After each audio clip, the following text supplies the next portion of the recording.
One nation one election નો જે પ્રસ્તાવ છે, જે બિલ છે, એનો અમે સખત શબ્દોમાં વિરોધ કરીએ છીએ. એટલા માટે કારણ કે આ જે બિલ લાવવામાં આવ્યું છે એની પાછળનો જે હિડન એજન્ડા છે એ સત્તાનું કેન્દ્રીકરણ કરવું, બંધારણનું જે આપણી ભાવના છે એના વિપરીત દેશનું જે ફેડરલ સ્ટ્રક્ચર છે, જે સંવિધાનિક ઢાંચો છે કે જેમાં દરેક રાજ્યોને અલગ અલગ વ્યવસ્થાઓ, અલગ અલગ સત્તાઓ મળી છે, એનું કેન્દ્રીકરણ કરવાનો આ પ્રયત્ન છે. સાથે સાથે જે બિલના પ્રાવધાન આપ્યા કે કોઈ રાજ્યમાં સરકાર સામે અવિશ્વાસ પ્રસ્તાવ આવે કે કોઈ રાજ્ય સરકાર એ સરકારનું ભંગ કરે તો એવા સંજોગોમાં મધ્યવર્તી ચુનાવ નહીં થઈ શકે અને થશે તો બાકીના પીરિયડ માટે જ કરવામાં આવશે.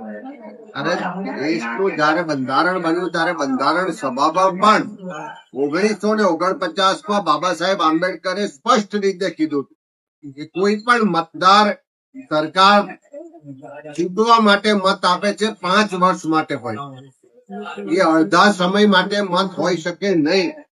એ જે વ્યવસ્થાઓ આ બિલમાં લાવવામાં આવી છે એનો અમે વિરોધ કરીએ છીએ. સાથે સાથે જે એમણે એના ઉદ્દેશ બતાવ્યા કે વન નેશન વન ઇલેક્શન એટલા માટે કારણ કે ખર્ચામાં કમી થાય, એટલા માટે કે મશીનરી ઓછી રોકાય, પણ જે જમીનની હકીકત જોઈએ છે તો દરેક રાજ્યોના સેન્ટ્રલ ગવર્મેન્ટના બજેટના 1% પણ ઓછી રકમ આ ચૂંટણીઓની વ્યવસ્થામાં ખર્ચ થાય છે.